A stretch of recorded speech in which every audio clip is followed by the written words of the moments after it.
Sziasztok! Megnézzük, hogy mi újság a lelkitársaknál, mit lehet tudni az ő kapcsolatukról, akik az én megélésem szerint, vagy az én nézetem szerint lehet férfi, nő, nő, férfi, és mindenféle változat, ahogyan ti gondoljátok. Az a lényeg, hogy ti döntsétek el, hogy ki kicsoda, és akkor ennek megfelelően tudjátok így hallgatni, illetve érzitek, hogy a tietek, vagy nem a tietek ez a kirakás. Úgyhogy kezdjünk is hozzá, lássuk, hogy az a kapcsolatuk, az ő kapcsolatuk az most milyen helyzetben van, milyen állapotban van, mit lehet tudni erről a lelkitársi kapcsolatnak a pillanatnyi állapotáról. Erre kérnék szépen most lapokat, hogy mit lehet tudni erről a kapcsolatról jelenleg.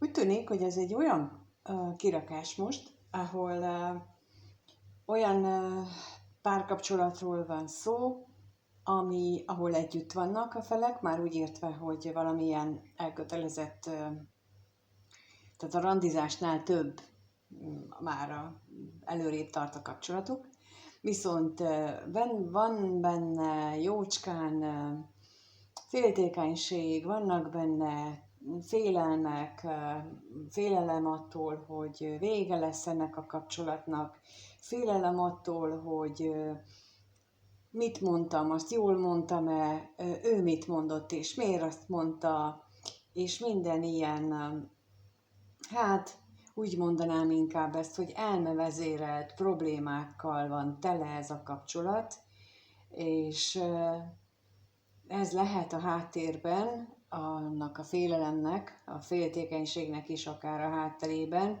hogy az elme túlvezérli ezt a kapcsolatot. De akkor megkérdezzük azt, hogy mit tudhatunk meg itt a féltékenységről? Valójában miről van itt szó?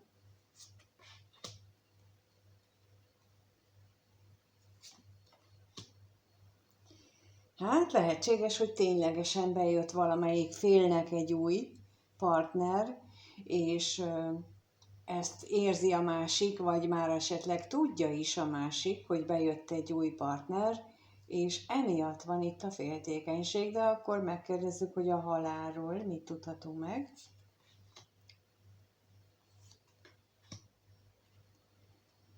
Hát amúgy meg egyébként ez nagyon érdekes, mert hogy vannak itt érzések, de akkor lehetséges, hogy meg jól is van egymással ez a pár. A két fél jól el van egymással, viszont akkor ez a találkozás, ez lehet egy más jellegű találkozás is. Lehetséges, hogy ez egy olyan találkozás volt, ahol az egyik fél mondjuk az ő lelki fejlődésének az útján vagy szempontjából találkozott valakivel, bár ugye ez alatt nem ezt jelenti. Itt mégis azt érzékelem, hogy lehetséges, hogy ez egy olyan szituáció, amikor alaptalan esetleg a féltékenység, vagyis legalábbis olyan szempontból alaptalan, hogy hiába van meg itt az érzések, és hiába van a jól és kellemesen együtt megélt hétköznapok, itt valaki mégis beérkezett ebbe a kapcsolatba. Na, hát ez akkor tud megtörténni, mint ahogy mondtam, hogyha egy olyan találkozásról van szó, ami a lelki fejlődési úton történik. Például azt élheti meg a két személy, aki együtt van, ez a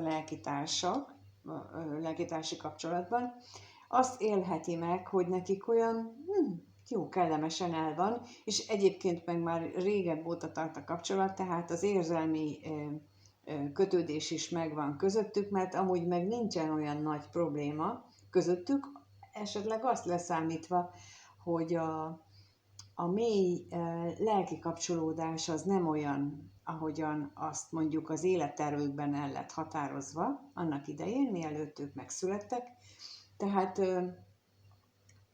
Az is lehet, hogy ők a karmikus feladatukat, amiért egymással találkoztak, azt már megoldották, és itt beérkezik egy olyan valaki, harmadik személy, akinek az a dolga, hogy tovább léptesse őket ebből a kellemes, langyos, vizes kapcsolatból. De itt a tolvajra kérnék szépen.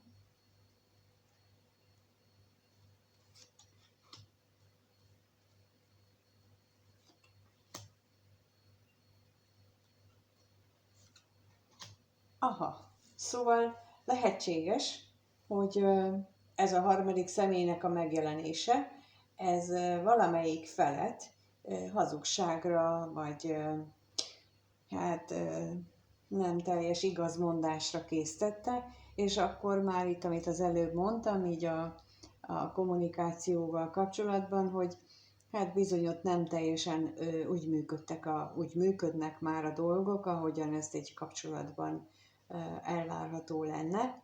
Úgyhogy ezek a lelkitársak, vagyis ez a kapcsolat, ez a lelkitársi kapcsolat, ez most úgy látom, hogy egy válságos időszak felé halad, de meglátjuk, hogy mi jön ki belőle, mi történik ebben. Most ezt leginkább azoknak a nézőknek való, vagy ez a videó, akik valamiféleképpen ebben egy kapcsolatban benne vannak, és ahova bekukkantott egy harmadik fél, és akkor így megnézzük, hogy akkor mit gondolnak egymásról itt a pár tagjai, tehát kettőt kérnék szépen, hogy a férfi hogyan gondolkodik a nőről, mit gondol vele kapcsolatban, és a nő mit gondol a férfival kapcsolatban.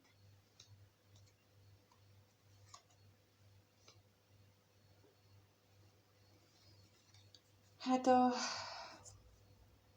férfiban úgy látom, hogy ő benne, nem biztos, hogy ő az, aki legalábbis itt, aki férfival van jelölve, nem biztos, hogy ő az, akinél bejött a harmadik személy.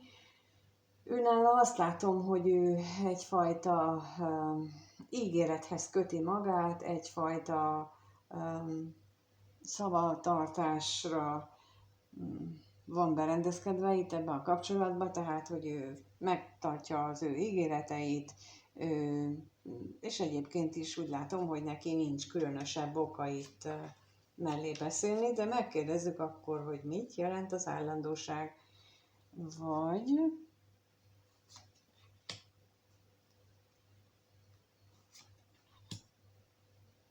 és a levél.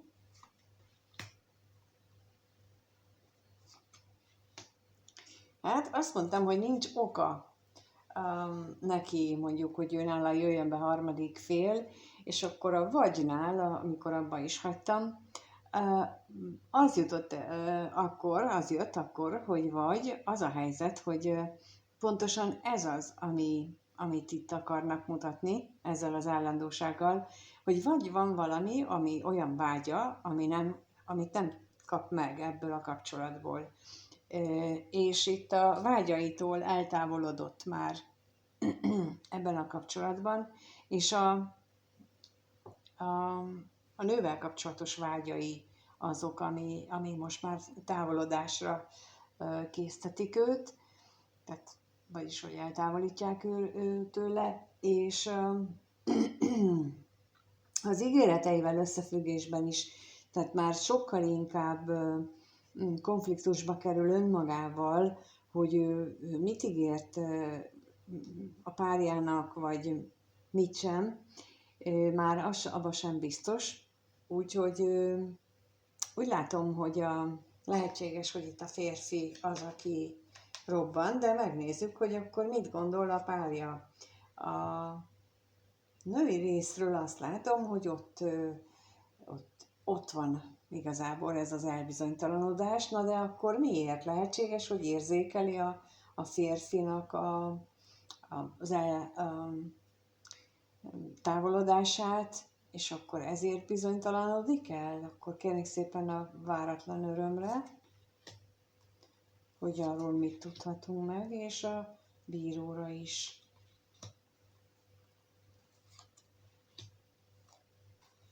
Hát bizony, hogy a múltban úgy gondolja, hogy a múltban itt nagyobb volt közöttük a lelki összhang, és ebben történnek változások, és bár reménykedik abban, hogy nem lesz válás, szakítás ebből a kapcsolatokban, tehát úgy látom, hogy ő azt érzékeli, hogy itt valami bizonytalanság van ebben a kapcsolatban, és tulajdonképpen jól is érzi, hiszen azt látjuk, hogy a férfinak a vágyai, a régebbi vágyai, amit a nővel kapcsolatosan érzett, az most kezd attól már eltávolodik, és emiatt hát nem is mindig érzi jól magát tulajdonképpen, mert lehetséges, hogy úgy érzi időnként azt, hogy akkor ő megszegi az adott szavát, ugyanakkor pedig valójában arról lehet szó, hogy ők mondjuk úgy kezdtek egy kapcsolatba, hogy a kémiára alapoztak, vagy a felszínes, vagy a fellángoló érzésekre, és nem várták meg azt az időt, ameddig mondjuk a kapcsolatról kiderül, hogy azért ebben mélyebb tartalmak is vannak, és nem csak a kémia, és nem csak az ilyen testi örömök. És lehet, hogy ennek a következménye az, hogy a férfiban megváltoztak ezek a vágyak. Na, és akkor megnézzük azt, hogy mit éreznek egymás iránt. Lássuk, hogy mit érez a férfi a női párja iránt. Kettőt kérnék erre, hogy mit érez a férfi a nő iránt. Milyen érzései vannak a nő iránt. Milyen érzések vannak benne. És a nőnek milyen érzései vannak.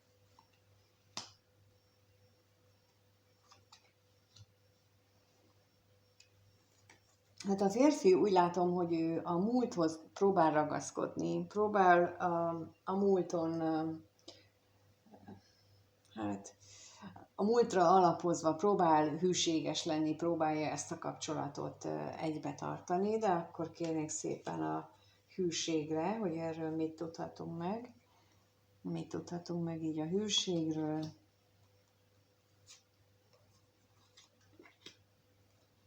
És az ajándékról. Hát itt megint kijött az, hogy bizony a bejövő harmadik személy, és itt már egyértelmű, hogy itt már egy új ismerettségről van szó, és ez teszi próbára azt az ő korábbi elköteleződését ebben a kapcsolatban, és a férfi pedig igyekszik nem tudomást venni ezekről azokról a veszteségekről, amit az előbb láttuk, hogy a vágyai, a nővel kapcsolatos vágyai, vagy reményei, vagy elképzelései, főleg akár testi szintről beszélünk, ott azért megváltoztak, és igyekszik erről nem tudomást venni, igyekszik még a múltba kapaszkodva hűséges lenni. Na de, azt látjuk, hogy a női fél viszont gondolkodik rajta, ez előbb is látszott, hogy ott elbizonytalanodást volt, és itt most megint ez jön ki, hogy valami történt. Ő érzékeli, hogy valami történt itt a kettejük kapcsolatában, nem tudja micsoda, de biztosan történt valami, és akkor itt a gondolatra kérnék szépen.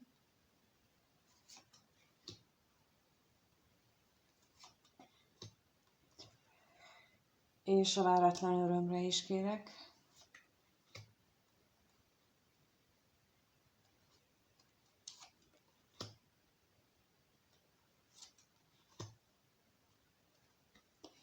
Bizony, mert hogy arra a következtetésre jutott, hogy bár látszólag minden úgy működik, ahogy a régen, bár látszólag megvannak az érzések, a napi rutin, a szokások, ahogy a nők együtt élnek, ugyanakkor pedig mégis érzi ott, hogy valami hamisság, becsapás, árulás van, aminek néha hangot is ad, és az nem nyer, arra olyan választ kap, amitől ő még rosszabbul érzi magát. Tehát nem azt a választ kapja, ahogyan arra korábban mondjuk a párja reagált, hanem sokkal inkább egy olyan válaszokat, olyan típusú választ, amitől ő rosszul érzi magát, mert az nem a megszokott, az nem az a fajta válasz, ahogy ebben a kapcsolatban szokott. És akkor itt el szeretném mondani azt a tapasztalást, hogy például a nőknek ez a szenzora, ez egy nagyon érzékeny, férfiaknak is, de ők azért kevésbé erre fókuszálnak, tehát ha ők is erre figyelnének állandóan a párkapcsolatra, akkor bennük is hamar szólna ez a véscsengő, de a nőknél ez sokkal hamarabb szól, pontosan ezért, mert hogy ők azért erre a kapcsolatra, minden kapcsolatukra nagyon odafigyelnek. Ha már nem, akkor ők már kifelé mennek, de ameddig ők bent vannak, azért a kapcsolatra nagyon-nagyon figyelnek így érzelmileg, és ezért így megérzik ezeket. Míg a férfiak esetében, ha bejön egy harmadik személy, ha nem egy ilyen nőcsábász, tehát egy célhámos típusú férfiról van szó, hanem egy alapvetően hűséges, egy alapvetően normális, tehát ilyen átlagos férfiról, akkor nekik ez nehézséget okoz, hogy hogyan titkolják el a párkat, vagy a meglévő kapcsolatukban a harmadik személlyel való találkozást. Tehát ők akármennyire is próbálják eltitkolni, a női párjuk az észreveszi a legkisebb változást. Tehát, hogy lehet, hogy csak annyi, hogy ma 3 perccel tovább volt a fürdőben, mint szokott.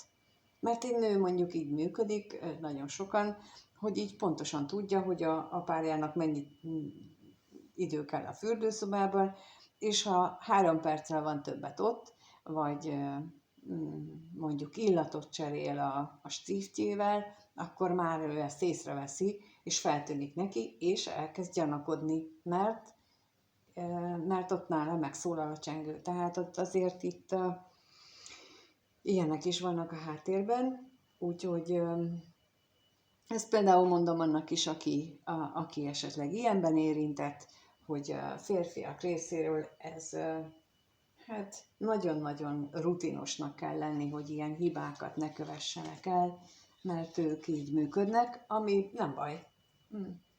Tehát nem azért mondom, mert baj, csak hogy aki ezt így nem figyelte meg, annak ha hasznos lesz. Szóval megnézzük akkor, hogy hogyan alakul a továbbiakban ez a lelkitársi kapcsolat. Mert azt is látom most, hogy a férfi részéről ez a megismerkedés,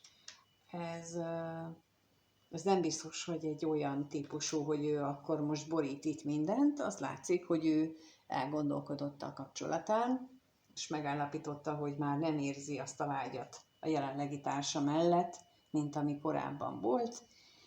De hogyan alakul az ő lelkitársi kapcsolódásuk? A következő 1-2 hétben erre vagyunk kíváncsiak. Erre kérnék szépen.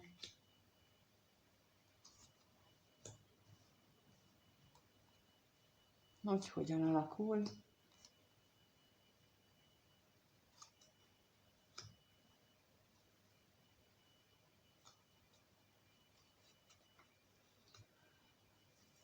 Úgy tűnik, hogy tovább nő a szakadék közöttük, vagy legalábbis a féltékenység lesz a domináns a kapcsolatban, hiszen középen ott van, tehát magára a kapcsolatnak a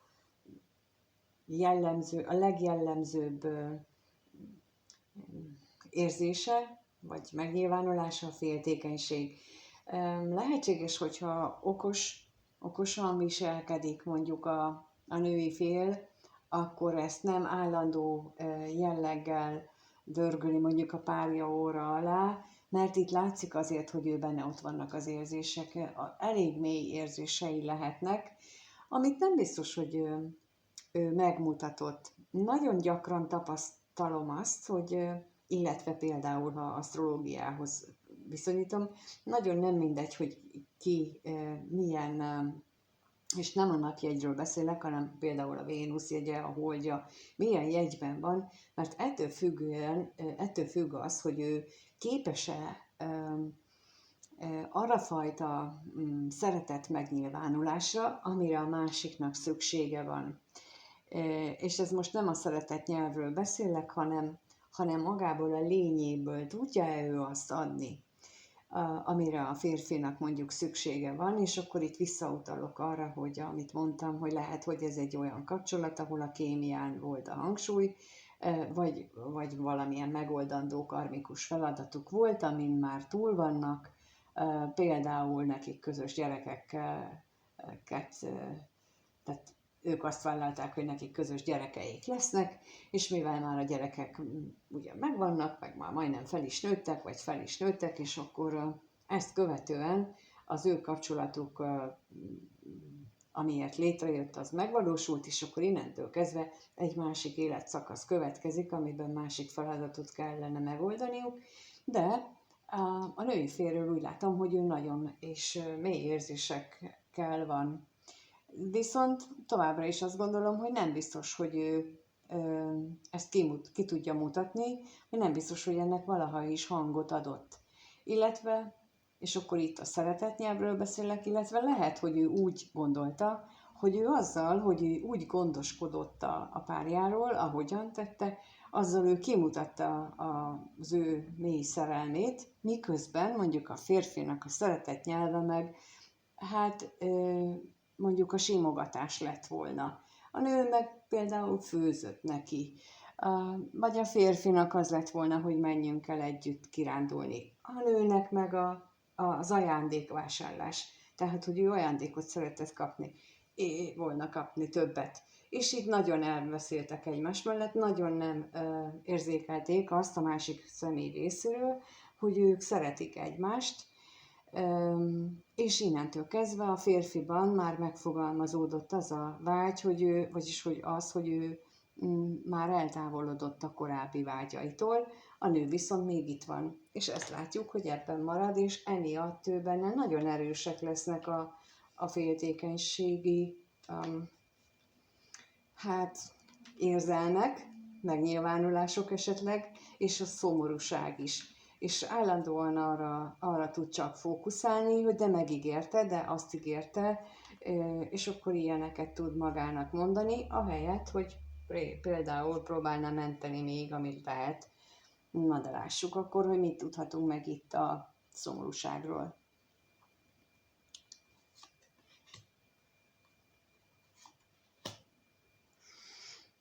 Bizony, itt a veszekedések, azt érzékeltem az előbb is, hogy nem biztos, hogy féket tud tenni a nyelvére ez a női fél, és többször produkálhat, vagy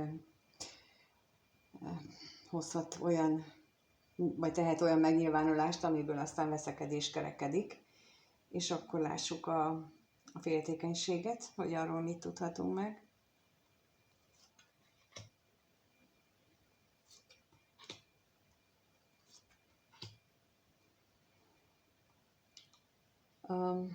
Bizony, itt pedig megint itt folyamatosan ezen kattog ő a féltékenységében is, itt is, ami miatt szomorú volt, hogy nem ezt ígérte, hogy mi történt a férfival, mi történt a férfi hűségével, elmúlt belőle az a kötődés, amit ő érzékelt. Na és akkor itt most oda kapcsolódok vissza, amit az előbb, vagy a másodiknál mondtam, hogy a második kérdésnél, hogy a nők azok rendre megérzik azt, hogy a férfiban végbe mennek a változások. Ha persze ő figyel a társára, akkor ők megérzik ezt a fajta változást is, hogy valami történik.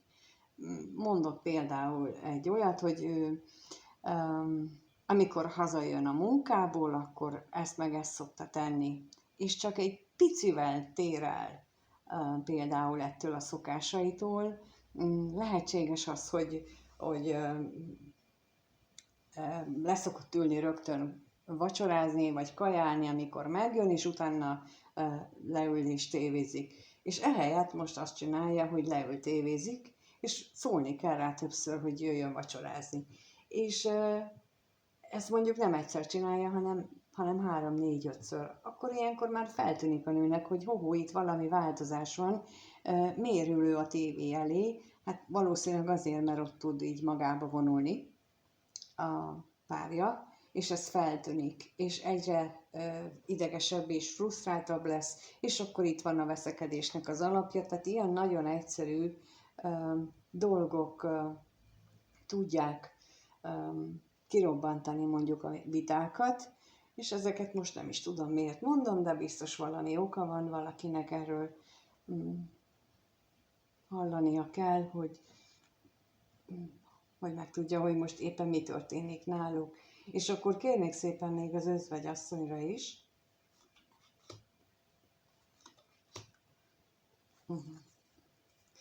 És ő mindeközben azt éli meg, hogy elhagyta őt a szerencse,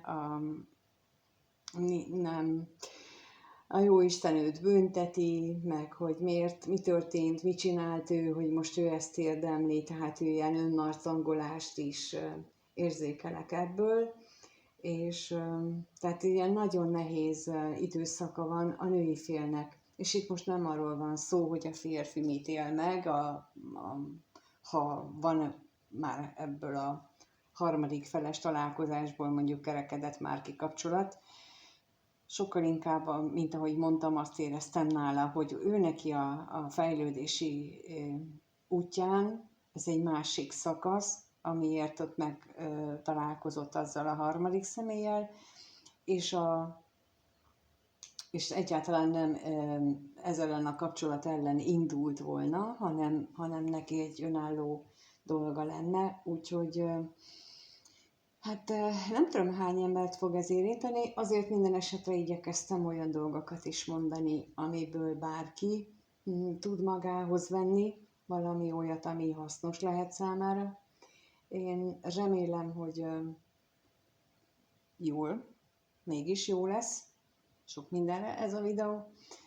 Ha egyénileg szeretnétek tudni, hogy a ti kapcsolatotok hogyan áll, vagy hogy esetleg pontosan rátok illik el ez a helyzet, hogy tényleg nektek a párotok az, aki vagy ti vagytok ilyen, aki éppen gyanakodik, és nem tudjátok, hogy most akkor mi a helyzet, akkor nyugodtan keressetek egyénibe. Minden más téren is tudtok keresni, és köszönöm szépen, hogy itt vagytok és megnézitek, a lájkot is, feliratkozásokat is köszönöm, és egyébként pedig mindenkinek minden jót kívánok, sziasztok!